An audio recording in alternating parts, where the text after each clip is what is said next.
to Lady-ish, where wellness gets unfiltered. This is the podcast where real talk meets whole self-transformation. I am your host, Autumn Noble O'Hanlon. I'm a coach, healer, author, and wellness guide, and I have created this unfiltered space for women who want more out of life, but on their own terms.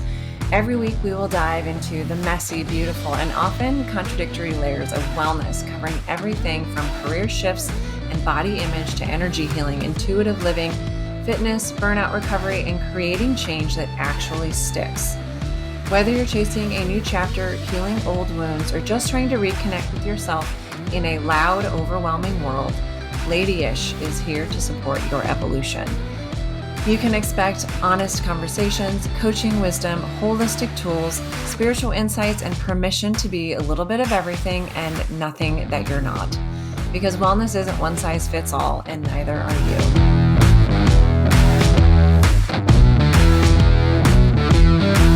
Hello, my friends, and welcome back to the podcast. Today, we are doing something a little bit different. As you know, this month, we have been talking a lot about love and attachment and relationships.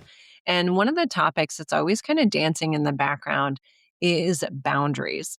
Why do we need boundaries? How do we implement boundaries? And why is it so stinking hard to execute a boundary? Many of you may be familiar with my prior podcast, the Lawyer Life Podcast. I have been doing life and career coaching for many, many years. And initially, I started off just focusing on the legal industry and supporting women and lawyers all over the world to change the way they were showing up, not just in their careers, but also in their personal life. Over time, I got a lot of requests and people wanting me to expand beyond that sort of narrow niche. And that's where this podcast and Lady-ish emerged in order to access just a broader group of professionals and provide the same support that I've been able to do so successfully in the legal industry. That being said, I have so much great content on the Lawyer Life podcast that I want to make available to you here as well when it makes sense naturally. One of the most popular episodes that I released on the Lawyer Life podcast was about boundaries, how to implement them, and why they're so hard to stick to them. So I'm sharing with you today that episode that originally aired several years ago on my Lawyer Life podcast. And I want to share it with you here because I think it really caps off our discussion on relationships and attachment patterns and can help us sort of interrupt some of those patterns that may be plaguing us not only in our professional life, but most certainly in our personal lives. Again, how we do one thing is how we do all things. So if you're not good at boundaries personally, you're probably not doing a good job at them professionally either.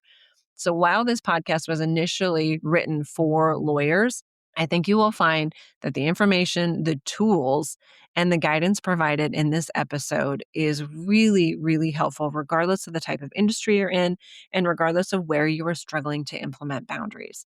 So I hope you enjoy this blast from the past, and this episode on boundaries originally aired on the Lawyer Live podcast. Let's go ahead and dive into that episode. Hello, my friends. If you are new here, thank you for joining us. If you've been here all along, I am so grateful for you and welcome back. In today's episode, we are talking about boundaries. First, we're going to trudge through some brutal honesty before digging into the how of boundary setting. Then we're going to tackle the big fear. If I set boundaries, are they going to fire me? And finally, we round all of that out with some more brutal honesty, a little hot and sour sauce today. Jumping right in, brutal honesty dose number 1. We are the reason people don't respect our boundaries. It's not their fault, and they will never change if we don't. In everything that we do, we are expressing our values, not only to ourselves, but to everyone around us. In that expression, others will learn to anticipate where they fall on your hierarchy of values. If your choices communicate to them that they will always be number 1, no matter what, they will come to expect that treatment every time. Why wouldn't they?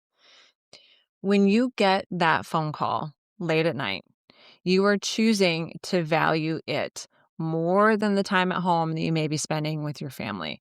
Or you might be choosing to place greater value on that call and greater value on not upsetting people at work than you place on getting a full night's sleep. So instead, you answer that phone call, or you step away from your family and you take the call.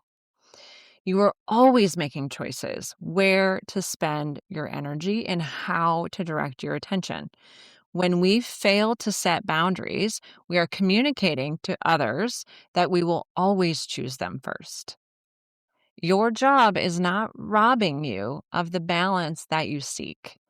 You are opening the doors and burning down all of your guard towers. We hate getting those last minute projects dropped onto our plates when we're already drowning. Everybody does. Sometimes we even work up the nerve to protest and tell them that we just don't have capacity. But what do? Time and time again, we just do it. We figure out a way to make it happen. We make sacrifices that we don't feel good about, but we get it done. And when it happens the next time, we do the same thing. Why then are we so surprised when they keep doing it? They're getting exactly what they want. Why would they ever stop asking you or believe when you say you don't have time? You've said that before, but you always get it done anyway. So we have to first really recognize that we are part of the problem. Our inability or unwillingness to set those boundaries is why people keep treating us that way. They're never going to change, and we've given them no reason to change because they get what they want every single time. You set the precedent by communicating where those types of interactions fall on your list of priorities, and your answer historically has been right at the top above everything else: my family, my friends, my sanity. The only person that you need to be mad at for constantly pushing your boundaries is you. Other people will not naturally violate our boundaries. They're taught what is acceptable. We teach them what is acceptable by our actions. When they continually do so, it is only because they have become the monsters that we created through our own actions. Consider this. We have all seen those attorneys who just don't give a fuck about not responding immediately to calls or emails. Everybody knows it, and everyone gossips and gripes about it. But everyone is secretly jealous that they don't have the guts to do the same thing. Not only do those attorneys still have a job, but they also have the balance we've been craving. People learn not to call them after hours, and they've deduced that they won't respond to late night quasi emergency emails unless it's really an emergency. Those types of people, those types of attorneys, they made a choice about what they valued more: not being gossiped about or having work-life balance. For them, having more balance is worth so much more than being gossiped about for not being responsive all of the time. They made conscious decisions about where the demands of the job fell with respect to their values. And they clearly communicated their values and they stuck to their guns. It can be as simple as that.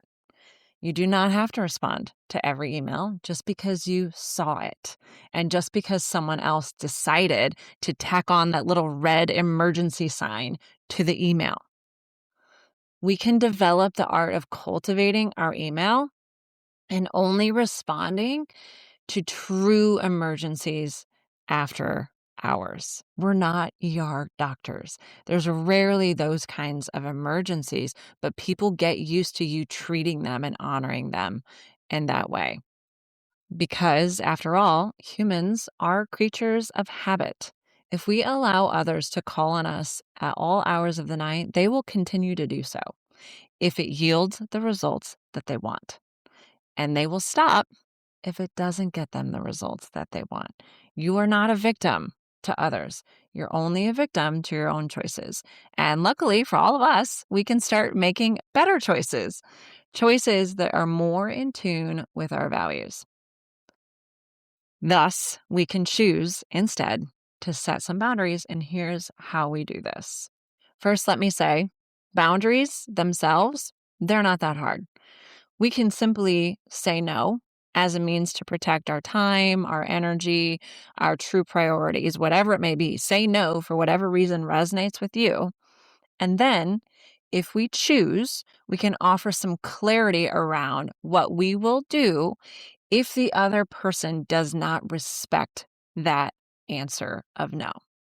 For instance, this may sound something like, no, I can't do that project today. I have too many other competing deadlines. We could leave it at that. Or we continue on and say, if you want me to do it, I can get to it next week. And if that doesn't work for you, we're going to have to coordinate with the other partners and projects to adjust my priorities.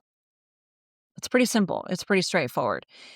Whatever options you're giving them, it doesn't end up with you piling more on top of a full plate. If that person continues to push, then we can simply offer more clarification about the consequences of them not honoring that answer of no when we gave it the first time. You could say something like, I understand that if you need me to do this today, that is going to require me to push X, Y, and Z other projects. And I'm going to have to check with the other partners to see if that works for them. If it doesn't work for them, I will get to your project next week, unless you want to have somebody else do it, because I've already committed to other priorities today. And I will let you know where this all lands when I've discussed it with the other partners whose work I'm tied up with. If the workload and people pushing projects on you is not part of the reason you feel called to set boundaries, it might be simple day-to-day interruptions that are making it really difficult for you to focus your energy and focus your effort. So if you're overwhelmed by constant emails or phone calls because you're always making yourself available to others because there's no boundary there, we first have to decide, what do I want that boundary to look like so that I'm not constantly on demand to everybody around me? So that's going to require a little bit of self-exploration before we figure out how to actually set the boundary. So for instance, ask yourself, are you willing to check your email after hours? I think that's a question that we have to pause and ask. A lot of us just do it. And I think we need to decide, am I willing to do that? And if so, what does that look like? Is it within certain hours? Is it a free-for-all? But really consciously making a decision one way or another is going to at least allow you to take some ownership and power back for how we're feeling so inundated and constantly on call. So get clear on how often you're willing to be available. Or is this something that just comes up sporadically? You want to be able to go have lunch with your kids. You want to be able to go to a wedding and not feel that constant tug of work. In those instances, consider whether you could use your out of office message or email signature to communicate that boundary between work and the rest of your life that you want to have time for. If, for instance, you are going to be away for a weekend, potentially at a wedding or a family get together, consider including in your out of office message the dates and times that you will be checking email so that others are aware that their emails will be going unread during a period of time. Or if you want to implement a practice where you don't check your emails during certain after hours or maybe over the weekend every once in a while, consider including that in your email signature too. 99% of the time when I talk through these potential solutions with attorneys, the usual response is, I don't want to feel like I'm annoying people. I don't want to feel like I'm beating other people over the head with this boundary that I'm trying to set. But the most essential aspect of any boundary is communication. It's not helpful to the other party for us to have this mental expectation as to how they're supposed to interact with us, but then not tell them what those rules are. It only creates this like quiet fuming and anger on our part because they're not figuring out what we want from them, because they're not reading our minds and they have not been able to ascertain how we want them to interact with us. So if there's something that you're wanting or something that you're needing, like freedom to not check your email after hours or maybe over a weekend or not be tied to it constantly, consider leveraging communication avenues like your email signature or your out of office message to let others be aware. And yeah, they might be annoyed and they might not like it. Maybe they will get frustrated. Maybe they will think you're beating them over the head with your new fancy boundaries. In fact, you can probably rest assured that some people are not going to like it. But if they're annoyed by it, that means that they've read it and they're aware. Isn't that really half of the battle? Isn't that really the most important part of a boundary is letting people know where the line is for you and asking them to honor it and giving yourself the opportunity to react when they have specifically disregarded something that you've clearly communicated to them? People are not going to love being shepherded in this way, but it's not about people pleasing anymore. It's about self preservation. And that may often require us to let go of what other people are thinking about us in favor of focusing only on our relationship with ourselves. Other boundary violations I often see with my clients is people constantly calling and treating everything as an emergency, right? Like a phone call sort of suggests that it's something that needs to be dealt with immediately. Same thing when they show up at your door. So if you're the type of person that's struggling with constant interruptions and violations of your time and space and energy from office visitors or phone calls, you might consider implementing a boundary to limit those interruptions and allow you to focus. A few options to consider. You can direct all your phone calls to go to voicemail for a period of time so that you can focus on whatever priority project you want to accomplish that day. You can ask your support staff to intercept all phone calls, except, maybe carve some out. I only want to receive phone calls from these people because I know it relates to whatever I'm working on. You could silence, meaning essentially ignore all phone calls during a stated period of time. And you or your support staff could send a follow up email to all missed calls, letting them know that you're working on a deadline and would be happy to get some time on the calendar to regroup, or inviting them to send you an email so that you can get back to them in between things when you come up for air. Either way, you're controlling the time of the discussion and really forcing them to kind of see they're clearly in the middle of something. Is what I want to bother them about more important than whatever I'm told they're tied up with? You kind of force them to step back and ask and reevaluate whether or not they want to put together that email, whether or not they want to put time on your calendar to further discuss it. And that can change the dynamic or the urgency with which they're treating whatever it is they want from you. I once had this client who called me all of the time. And he would call to talk through like new ideas, or he would call every time he wondered about some new aspect of the project. He just kind of wanted to ideate through things with me. Sometimes he just called to vent about the people that he worked with or the project itself. And sometimes he just called to chat. Called when he was frustrated with his team, and other times he would call just to let me know how happy he was with how things were going. But it was constant. And how I showed up in that relationship really taught me a lot about how I set boundaries in my relationships and how I follow through on them or don't follow through on them. When it came to him, I got in the habit of ignoring most of his phone calls unless I had time or was in a good mood to chat with him. And once I missed his call, I would follow up with an email and say, hey, I missed your call. I'm tied up for most of the day, but if you send me an email, I'll get back to you in between things if you need something. Basically like if you're calling just to chat, I'm busy. And if you want legal support, I'm here. And the issue became for me, my discomfort with setting that kind of boundary, because even when I ignored his phone calls and sent him a follow-up note, I would just be really irritated and distracted afterwards. Why does he do that? I'm not supposed to be his friend. I'm supposed to be his lawyer, right? So I really got tied up in wanting him to be different. And that was something I had to sort out eventually later. But even when I set the boundary, I was just fuming about it because I wanted him to be different than he was. So not only was I ignoring his phone calls, sending the follow-up email, but I couldn't just let the boundary be and move on. I was frustrated. And then I started to feel guilty. And so I'd feel myself just justifying and rationalizing what I was doing over and over and over in my head. I'm not ignoring him to be mean. It's not because I don't like him. I want to be efficient. I want to get this done. I don't want to lose a bunch of time today. Just kind of on, just justifying to myself like why it was okay for me to do that. There was a lot of guilt that went with it. My brain kept telling me, like, he's going to be mad at you. He's going to think that you don't care. He's going to complain about your service. He's going to tell everybody that you're just never available.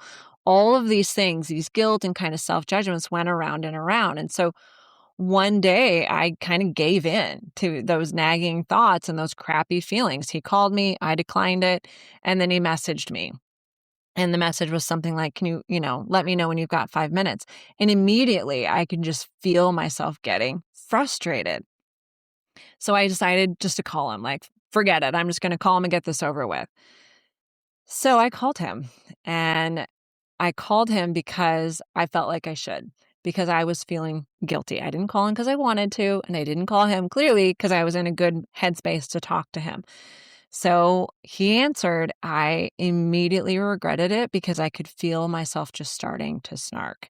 I was not engaged. I was super defensive, incredibly abrupt, and annoyed. And it was pretty apparent. And so after the call was over, I felt terrible. I felt worse after the call than I did when I was telling myself that I should be taking his calls and feeling guilty for not taking his calls. It was everything I was trying not to do. I wanted to preserve the relationship with him, and that was part of the reason I was setting that boundary.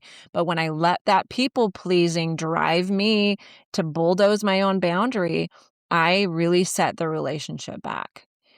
We know, if you've been following along, that anytime we use should to direct our actions, it just never yields the results that we want. And in that instance, forcing myself to do something that I didn't want to do, I was feeling frustrated, I was feeling rushed, I was acting from a negative feeling. I end up showing up in ways that I'm not proud of, and I didn't in that moment. When I realized that I was not really honoring my boundary and I was letting people pleasing drive me to erode my own boundary, I started to change the way I was thinking about it. And I chose instead to believe that no one's going to fire me for being busy. And I can ask people to interact with me in a way that's most effective and efficient for me. And that's okay. People might not like the approach and people might get frustrated with it, but I am committed to being available in a manner that allows me to show up at my best. And I would rather have people frustrated with my communication approach than frustrated with me for being a jerk. All of those thoughts kind of became my new mantra every time I started to feel uncomfortable with the boundary that I had set. I chose to believe that I never have to answer a call if I don't want to. It sounds really simplistic, and we all know that logically it's true, but it never feels that way when we're practicing. I also decided to believe that I choose to act when I want to, not because I believe that I have to. Last, I decided to tell myself that I can choose not to concede my schedule and my time to anyone other than myself. So I recommitted to not taking his phone calls out of the blue and trying to kind of steer him to a more structured interaction, sending me his issues and questions over email or scheduling time to discuss. And so I also kind of anticipated that he might want more regular access to me than I was wanting to give sporadically. And so I started scheduling really brief check-in meetings with him that would provide him an opportunity to kind of funnel whatever it was he was wanting to talk about into a discrete time that I could anticipate and prepare for and structure my way around. After that project concluded, he gave such great reviews of my service. Never once did he say, she's too busy, she never takes my phone calls. He was pleased with the service because when I did interact with him, I was present and I was there and I wasn't frustrated with him and I wasn't silently ranting at him for being the way that he was. Instead, our relationship, I was present and I was able to provide good support to him because I wasn't so busy being frustrated. He was happy with the service, not because I was at his beck and call, but because I put in the work to show up as my best despite my discomfort and kind of the nagging worries that came with it. And having those kind of mantras to reframe it helped me to push through and push past my people pleasing and really stick to it. Because at the end of the day, it's not about pushing people away. It's about honoring yourself and your needs. It's about being committed enough to the relationship to be honest in the moment. No, I don't want to talk right now. No, I don't have time for that. That honesty is so that you can show up as your best in the relationship. It's truly about being so committed to the relationship that you're willing to do something unpopular. In the end, it's ultimately about being willing to be your authentic self in all of your relationships and letting go of any notion of how you're supposed to act. I have found in that relationship with that client, and my coaching clients have found in their own situations, that when we show up authentically, we set boundaries to protect our energy, our time, our space. When we do those things, our relationships actually flourish. It might feel like we're pushing people away, but ultimately we're allowing the relationship to deepen because we've given ourselves space to show up as our best. But here we go. The question that we all wonder about when we set boundaries. Are they going to fire us if we start setting boundaries? If we say no to work and stop taking phone calls and responding to emails at all hours of the night? Fair question. Most of the attorneys that I work with do not believe that it's possible for them to create happiness within their current environment. They come to me unhappy and overworked. They believe that the only way things are going to get better is if the firm finally changes or if partners just stop giving them too much work when they realize that they're overloaded, or they just leave. Part of the work that I do with my coaching clients is helping them to start setting boundaries and flexing those no muscles. Saying no is always an option that's available to us to make more time for ourselves, to make more time for the things that actually matter to us so that we can find some space and some happiness and start getting more of what we want. We know logically that if we want more time, more balance, more peace, boundaries are going to be part of the deal. But we're really reluctant to flex those muscles because we're so afraid of the consequences, which makes perfect sense. Like that's that part of our brain that's trying to protect us. Saying no and putting up boundaries, it is a change from our past practices. And because we're doing something unusual, our brain is going to have some struggles with it. And it's going to tell you about all the reasons why we shouldn't do it. There is a difference between not knowing how to resolve a problem and being afraid to implement the solutions that you know exist. Let me say that again. There's a difference between not knowing how to resolve a problem and being afraid to implement the solutions that you know. When my clients consider the possibility of not responding to an email at 8:30 p.m. on a Wednesday night, it doesn't seem like it's a real option. Their brains tell them that those kinds of boundaries are going to get them fired, they're going to get demoted, judged, and they're going to get into all sorts of trouble, which is possibly true, right? I'm not going to lie and say that everyone's going to love it and there's no reason, for them to fire you. Absolutely. You could get fired for setting boundaries. You could piss off the wrong partners. But we set boundaries because we know what is good for us. And that doesn't mean that the other person is going to like it. It doesn't mean that they have to like it. It doesn't mean that the firm has to accept it. But let's explore that. My clients that are learning to set boundaries and say no continue to meet their hourly obligations to the extent that those obligations are clear. They continue to do good work and oftentimes even better work because they're not so overloaded. They continue to be a team player and arguably an even better team player because they only take on work for the team when they actually have capacity. And with these changes in their boundaries and their workload, their attitude changes, their energy changes dramatically as well. Is it really reasonable to believe that a firm is going to fire someone performing in this manner simply because they're not willing to be a doormat on call 24/7? It's possible. But as you can kind of start to see, it doesn't mean that we're just going to stop working altogether. What it means is we preserve our ability to do better work, to be a better teammate. Some firms might have a hard line on that. It's possible. But there's a lot of reasons in there why doing this might actually prevent us from getting fired. I have certainly met more than my fair share of attorneys who have gotten fired because they're not setting boundaries and they're people pleasing and they're overloaded and they're doing shoddy work. And eventually, firms have enough of that too and fire people for those reasons. It's possible that even though the firm and the partners might not like this new approach and these boundaries that you're implementing, it's also possible that they will swallow that pill even if they don't like it, because they also like the other side of the coin. Furthermore, when we tell ourselves that setting these boundaries, pushing back and saying no, is going to cause us to get fired, I honestly don't believe that result differs a whole lot from the alternative.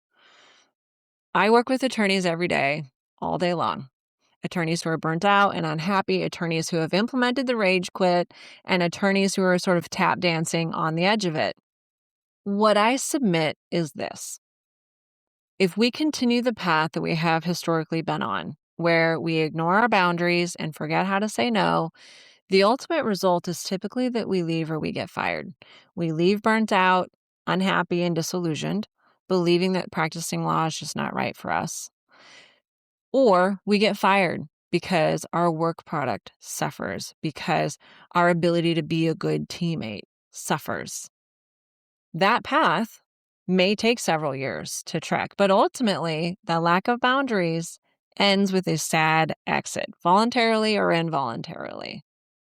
In contrast, we can choose a path where we speak our truth. We're honest about our availability, we set clear boundaries, and we make time for what's really important to us. If that path were to result in being terminated, we also have to ask, is that so much worse than the alternative? How long do you think you could flex those no muscles, set boundaries, stand up for yourself, and make more time for what's really important to you before the firm steps in and decides they no longer want to employ you? That even though you're billing enough, you're just frustrating everyone with these new fancy boundaries and they've had enough. Would that take 6 months? Would it take a year? What would that time be like for you? To have more time, more balance, the ability to exercise, spend time with your family, instead of feeling constantly on edge and on call, and actually showing up and being present at work and doing good work because you have time to. Wouldn't that 6 months or 1 year of balance and peace serve you in a much better manner than those years of being burnt out and frustrated and cruising towards a rage quit or waiting for the firm to fire you because your work product is suffering? The ending is the same, most certainly, but the person at the end of either of those journeys is absolutely not the same person. And the sacrifices each of them would make during those journeys could not be more different. The choice is always yours. What do you have to lose? But what do you have to gain? We simply have to decide which path and struggle we are willing to accept and consciously recognize the choices that we make. So this brings me to a little more brutal honesty. Some of us don't really want more balance and less chaos in our lives. And here's how you know. Asking yourself, am I willing to do the hard thing in furtherance of my larger goal? or do I want to accept the struggles attendant to my current circumstances and lack of boundaries? In other words, am I committed to setting boundaries, pissing people off, feeling uncomfortable, worrying about getting fired in order to try and get more balance and happiness in my life? Or would I rather just deal with the pain of being overworked and not setting boundaries? Which one do I choose? Having the lives we want first requires us to see our role in having what we don't want and the choices that we made to create that life for ourselves, to create that life of lacking balance. If we want more space, more balance, and less chaos in our day to day lives, we have to decide to make it happen for ourselves. We have to commit to doing the hard things that come with it. Once we recognize that the choices we have been making are part of the problem. So, I want to share with you a story about one of the goals that I've had and how I have kind of come face to face with this realization that maybe I don't really want the goal that bad. I have always wanted to be a regular yogi person, incredibly fit, very flexible, all of it. And it always seemed to really fit with kind of my vision of myself. I meditate every day. I do some kind of yoga, stretching. I'm a Reiki master, a meditation instructor, and I just love all this stuff. And yoga seemed like a really kind of natural fit. But the problem is, I don't really want to do it. Usually, like at all. I will avoid it. I'll put it on my calendar and I'll change my mind at the last minute. Sometimes I'll get really into hot yoga and then I decide that I don't like it. Don't get me wrong. I love my daily yoga, light stretching, and my daily meditations. And sometimes I actually enjoy going to a yoga class and feel better once it's done. So, what is the problem? And why do I not have that yoga body and that daily yoga practice that I really have been wanting for so long? I simply don't want to do it. I don't want to do the hard stuff that comes with it. I love the idea of having a daily intense yoga practice, but put simply, I don't really want to do the work. I don't want to hold uncomfortable poses for a long period of time. I don't want to go to another type of fitness class every single day. I don't want to put my leg there or bend in that way. Like there's just something about it that I just don't want to do. I'm in love with the dream, but I'm not willing to act on it. Maybe someday that'll change. But right now, I am really recognizing that this is something that I've wanted, but I'm not willing to put in the hard work to do it. And that's it. There's nothing sexy here, or there's nothing magical missing. I just am not committed to doing it. And I share this story because we all do this. We're all really good at identifying things that we want and things that we don't have. We've all got a laundry list of things that we want in our lives, but most of us really rarely chip away at those things because when it comes down to it, we don't want to do the hard work. Just like me and my daily yoga practice, I just don't want to do it. I'm not that committed to following through. Most of us, myself included, just want to wake up one day and realize that the accomplishment was simply waiting for us, waiting to be unearthed all of this time, and that it was always there for the taking. All we had to do was get up and go to that first yoga class, and like suddenly the heavens would rain down this yoga body on me and this desire to do the practice every day. We just want it to be simple. It's no different than setting boundaries and wanting more balance and less chaos in your life. We want all of those things, but we want it to come easily. We don't really want to do all the work that necessarily precedes it. That is why we don't achieve our dreams and chip away at those laundry lists of goals. We just aren't being honest with ourselves about our willingness to commit and actually do it. So here's what I will offer to you.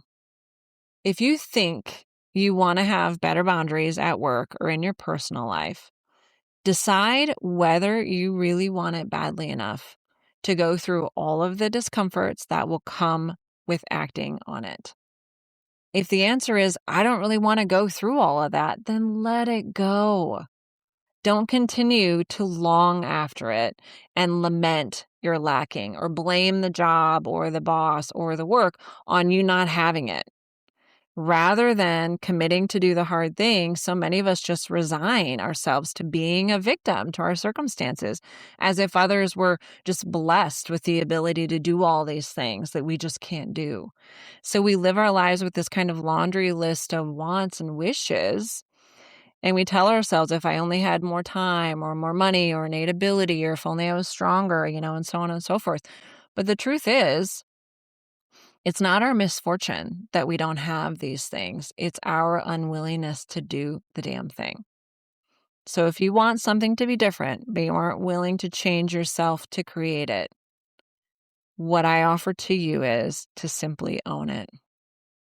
To tell yourself, I really want better boundaries in my life, but I'm not willing to be uncomfortable to make it happen. I'm not willing to risk upsetting people. And then let that shit go. It honestly feels so much better than wishing and hoping that life will suddenly gift you with the balance that you want.